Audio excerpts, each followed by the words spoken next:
Welcome back to another edition of the Futbol Forever podcast, a podcast where we talk about the LigaMX and everything going on around Mexican football. Week 1, Jornada 1 in the books. Oh man, Chivas, America, not a great start, but how about La Máquina?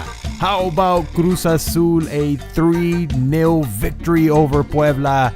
Their presentation in the Estadio Azteca, they're back to playing in the Azteca, and it couldn't have gone better, man. But, you know, we'll talk about it a little bit more in depth as we go on with the podcast. But it wasn't all, you know, sunshine and rainbows for Cruz Azul in their debut. Sure, they got the win. It was a 3-0 victory. What more can you say? But there was more to the story. I think the first goal didn't land till the 81st minute. So good stuff from Puebla. They got into the Azteca and they played their game. They're defensive. They know the difference in the rosters. They can't really compete.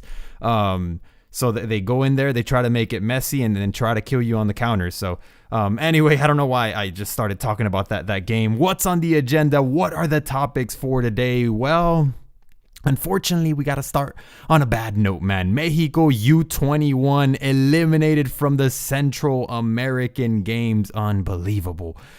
Another topic would be Ochoa to Napoli. Could it be? Could it finally be? I don't know, man. I'm skeptical, but we'll discuss it a little bit more in depth.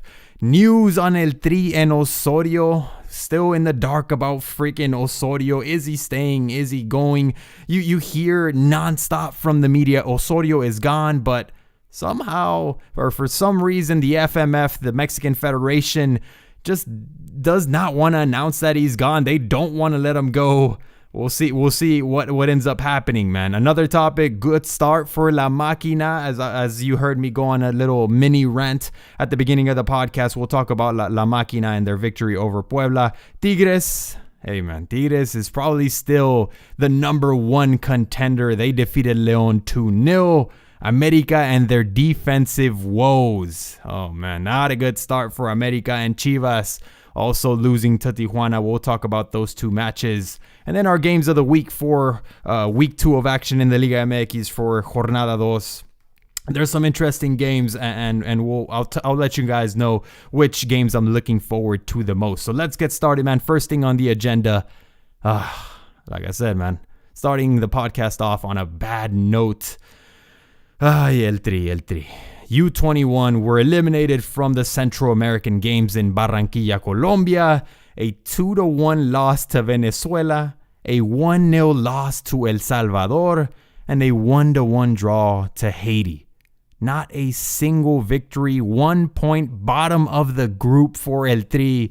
Unacceptable. What's going on, man? This is a huge failure. And I understand it's only the Central American Games, and you know, not a lot of people were really even paying attention, to be honest with you. I didn't get the chance to watch a single game. I just had to settle for following the game on Twitter and keeping up with the score on Twitter because you know, I don't even think the game was televised. You know, we didn't have the option to watch this game. So I understand that the Central American Games aren't, you know, it's not the biggest deal in the world, but for that same reason, you know, Mexico was expected to win this easily, and there were some good teams in there. Venezuela is, I think, they're the runners up. You know, they were a subcampeón in the last World Cup for the U21, so they're not a bad team. They're a great team. Venezuela has been doing things well at these stages, but Mexico was still the favorite. Another thing, I guess, that you could throw in the mix is that a lot of teams didn't want to lend their players for this tournament. Roberto Alvarado from Cruz Azul Cruz Azul said no. They did not want to lend him out. They wanted to keep him for the tournament, and I guess you can't blame Cruz Azul. Another one was, I think, Uriel Antuna. I think there was 6 players in total that from the starting 11 for this U21 roster that were not lent out by their clubs. The clubs denied letting them go to this tournament, and Mexico had to deal with that. America lent out 3 players, Diego Lainez being one of them, and the other, I think it was Jorge Sanchez, and then you have Carlos Vargas. So those 3 players, America did let them go, but didn't make much of a difference. I was expecting much more from Diego Lainez. Again, I don't know how he played. I'm assuming he didn't play well. I know he didn't. I don't think he played at all, or maybe he came off the bench against Venezuela in the first match. But then, not much noise from Diego Lainez. Unacceptable, inexcusable, and I hope there are some changes. El Chima Ruiz, who is the head coach for the U21, I don't know, man. I think we need something else. We need to go in a different direction, and this, something has to happen. Something has to change. Huge failure for El Tri, and I'm disappointed to have had started the podcast on this negative note. So, anyways, on to, I guess, better things possibly. Ochoa to Napoli, man. Ochoa to Napoli. And why I am nervous about this. Why am I nervous, man? I mean, the media and certain reports make it sound like it's basically a done deal. 3.5 million euros, so it's cheap, man. It's cheap. But let's say that this finally goes through and Memo finally signs for a big club and or a bigger club, I guess you can say, because Ochoa, like you've heard it a million times, he's been at the mid-table to like low. In France, he was like, you couldn't get worse with Ajaccio. So Ochoa hasn't had the opportunity to play at a great club. Napoli comes knocking. The interest is real. You have the president going on air and expressing his interest, his real interest for Ochoa. But I'm nervous about this one, man. Let's say it goes through. Let's say Ochoa goes to Napoli. It could be another Malaga situation for Guillermo Ochoa, because Napoli signed 2 goalkeepers. Alex Meret, the one that was gonna be a starter, he's 22 years old. He was gonna be the starter. He's a long-term project, you would think, for the team, because they paid 25 million euros for this guy. So you gotta assume he was a long-term plan for Napoli. He gets hurt. He breaks his arm. So now they're on the market for another goalkeeper. So they would bring Ochoa. He's not guaranteed to start, right? He still has to compete with, I forgot the name of the other goalkeeper that they signed there at Napoli. But what happens when Alex Meret gets healthy again? You know what I mean? Are they going to keep Ochoa on goal? Let's say he wins the start. I don't know, man. It just seems risky for Ochoa. Maybe what would be better is if Ochoa signed a short-term deal with them, because in one season you prove yourself and then you jump to another club. Because I don't know if they're gonna keep Ochoa in goal once Alex Meret, like I said, he's 22 years old. He's super young. They paid 25 million euros for this kid, so there's gonna be a lot of pressure to play this guy. So once he's healthy, although he does have a long history of injuries, Alex Meret. So, that I guess that's something in Ochoa's favor, but I don't know, man. It just seems like the guy, Meret, is a long-term deal, and I'm just worried for where Ochoa is going to fit within this club, from over, while this guy is injured. What happens when he gets healthy? I don't know, maybe a short-term deal, like I was saying, is the best option for Memo. But once again, this is all speculation, and nothing has been confirmed. Let's hope it happens, man, because it's a good jump. It would be a good jump for Memo, and he deserves it, man. He was Mexico's best player in the World Cup. So I would love to see it happen, but there's something that feels a little bit off about it, and I think I'm just nervous about it. I'm just nervous about the whole thing. Another rumor, I guess you can say, that's floating out there is Eric Gutierrez to PSV. Reports saying PSV is super interested in Eric Gutierrez. They want to get him together with El Chucky Lozano. They know their chances of keeping El Chucky greatly increase if they could bring Eric Gutierrez to play alongside him. them two, coming from Pachuca. That would be awesome to see. I would love to see Eddie Gutierrez go to PSV and further develop his career, because he's not super young. What is he? 23 years old, I believe. So it's time to make that jump, and the more players you can export and get them to compete at a higher level, the better, man. So hopefully that happens. But reports out there are saying Pachuca is asking 10 million or 15, I don't know, something crazy like that, which I go back to the Mexican clubs just ask for way too much for some of these players, man. It's unreal, and it hurts El Tri, because teams are just not going to want to shell out that amount of cash for a player that's unproven on an international level. They're just not. They're going to go to South America and they're going to pick someone up for a third of that. So a third of that price. So anyway, I don't know, man. We'll see if Eddie Gutierrez to PSV ends up turning into something real.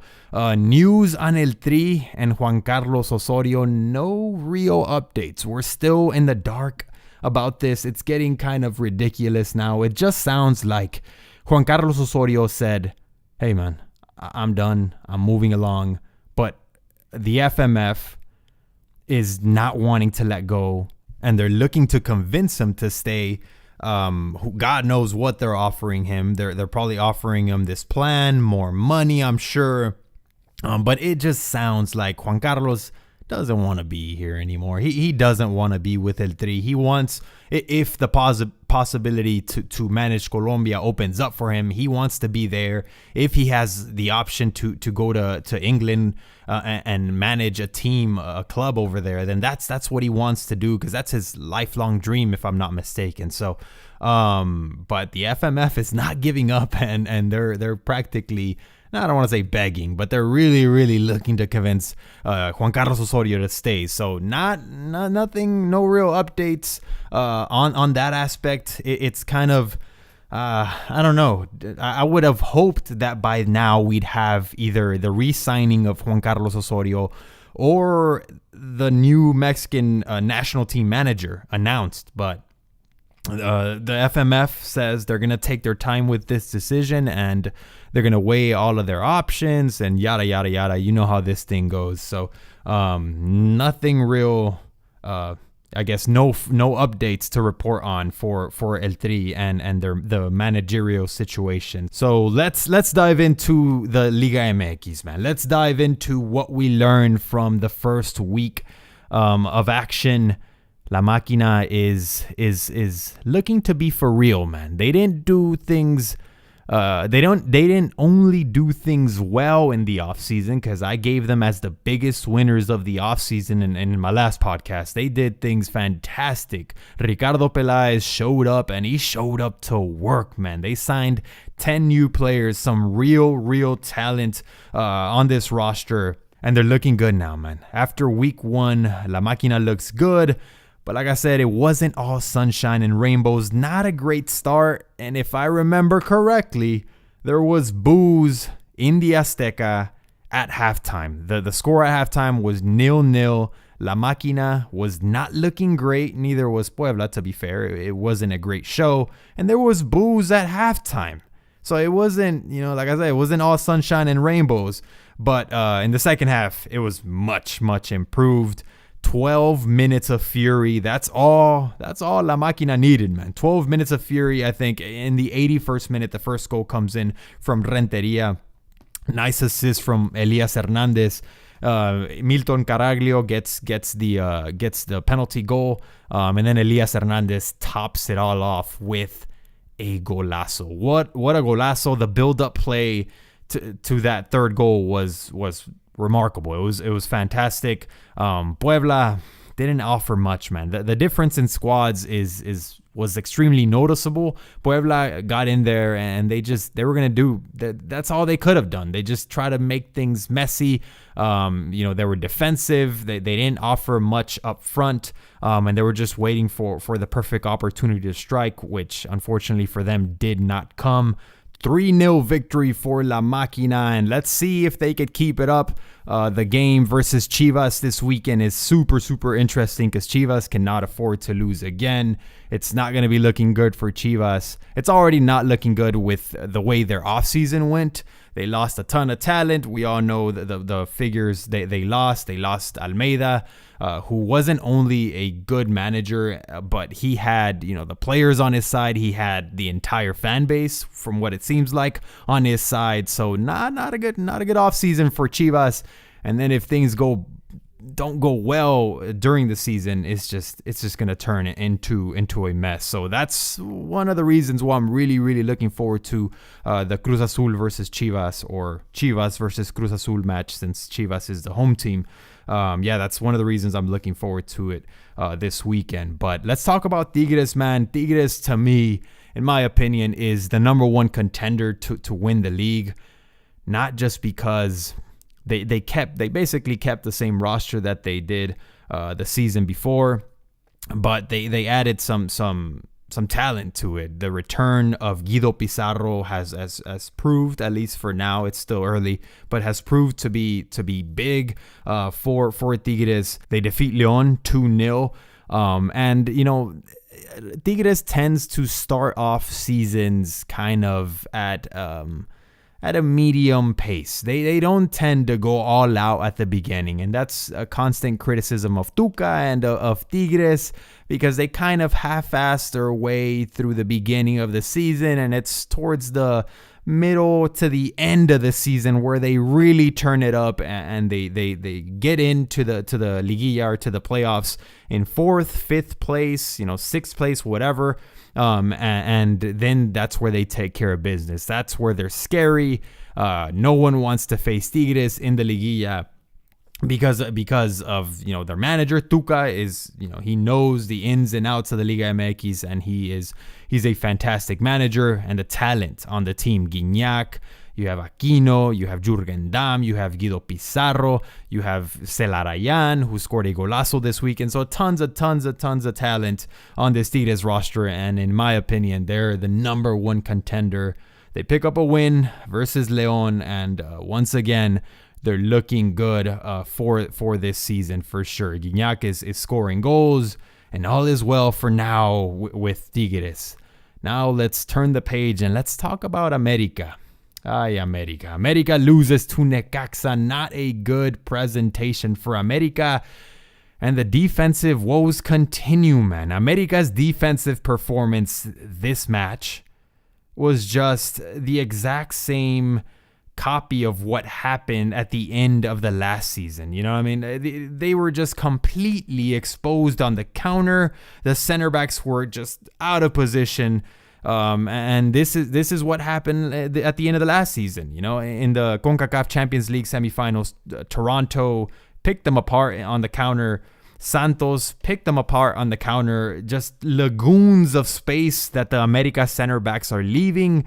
And it just looks like they have learned nothing for the start of this season. And that's it, man. I want to see Edson. I'm putting it out there. I want to see Edson Alvarez. After the performance of the América center backs in this first match, I want to see Edson. I want to see Edson Alvarez get a chance, man. He at least deserves a shot. América's a big club. And they have talent on the bench. Sure, they're going through some injury struggles right now, so it hurts the depth of the squad. But they still have a bench, and they have other options. And I want to see Miguel Herrera give Edson Alvarez a shot at least, man. He deserves it, because what I saw, especially from Emmanuel Aguilera in the center back position, was just it was infuriating. As an América fan, it was infuriating to watch him push up constantly, lose a ball, give a bad pass, and then Bruno Valdez is left to cover two positions. That's why Bruno was always caught, in between. He was always having to run towards the attacker that had tons of space, because he's having to cover his spot and Emmanuel Aguilera's spot. So he was caught alone in a counterattack, and Necaxa just, ate them alive, man. It was pitiful, and I want to see Edson Alvarez. I doubt it happens, because Miguel Herrera just tends to not make changes like that, but who knows, man. I did see on Twitter that America was practicing and was trying different lineups, especially on the defensive end. They were giving Edson Alvarez a chance, so we'll see if he ends up starting Edson. But I think, hey man, it's time to do it. It's time for changes. You can't just let these mistakes go without any consequence. It's time, man. It's time to give Edson an opportunity. Not much on the offensive end. Not a lot of positives. I guess one of the only positives is that Roger Martinez got a goal, man. So he starts off on the right foot, and let's see if he can keep it up. They're gonna need him. They're gonna need him against Atlas. Because right now, like I said, America is going through a bunch of different injuries. You're just getting Mateus Uribe, who was America's best player last season. You're just getting him back. We'll see if Miguel decides to start him as well. I think he has to. He has to start him because Joe Corona just isn't cutting it. Not in the midfield. He can't create opportunities. Not like Mateus. It's very evident. You need a change there. Mateus is your man. So let's see if he starts him. I'm really hoping he does. But I guess one of the only positives for America, one of the only takeaways is that your number 9, your new signing got a goal, and that should help his confidence. So while we're on the topic of talking about Club America, let's transition into our next topic, which is my games of the week. The games you should look out for this weekend in the Liga MX Jornada 2, week 2 of action. And one of them is Club America versus Atlas, man. Saturday night. And this one I might have not picked because I was thinking I should instead pick León versus Monterrey. But León is just not looking very good. So America versus Atlas just squeezed in there, man. I'm just interested to see if America is able to bounce back. Atlas didn't look too bad in their debut against Querétaro. I know they missed a ton of opportunities. I think they hit the post like 3 times. So Atlas is going to be a good test for America, who is at home. It's their presentation on this tournament. They're playing on new turf, on new grass. It's like a hybrid grass. I think it was like 10% fake grass, 90% real grass, some crap like that. I might be completely making that up, but I read that somewhere. So this new grass installed in the Estadio Azteca looked absolutely terrible in Cruz Azul's debut match against Puebla.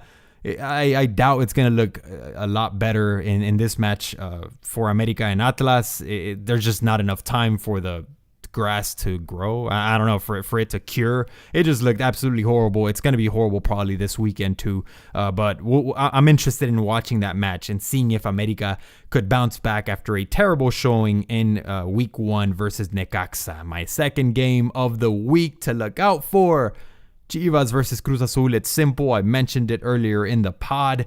Chivas, not a good offseason. We all know all the talent they lost. Losing this match is just, it would send their season in a very, very much downward spiral. Cruz Azul, while they're not necessarily rivals of Chivas, it's like 2 big clubs fighting each other.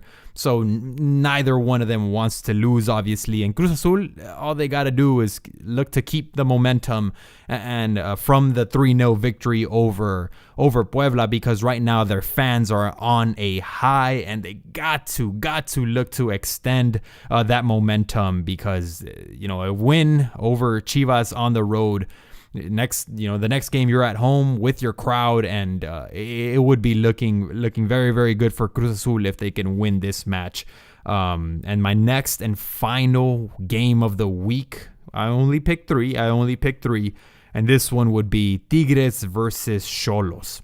Both teams coming off of victories. Xolos defeated Chivas 2-1, and Tigres defeated León 2-0. So Tigres is a very, very tough team to beat at home, and it looks like they're going to be playing at home once again.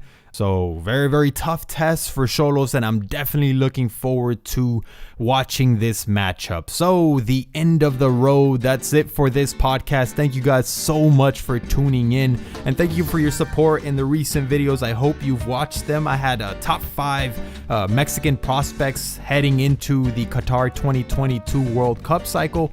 Check that one out if you haven't already, and if you're listening to the end of this podcast, I commend you and I thank you dearly. I also had week 1 LigaMX top golazos. You had some fantastic goals last weekend. Good stuff from the LigaMX. Not so much on the refereeing. There was some terrible stuff that happened, especially in the Toluca versus Morelia. What the hell was that? But anyways, yeah, like I said, that's it, man. That's all I have for you guys. Thank you guys so much for tuning in, and I'll catch you guys on the next one. Futbol Forever out.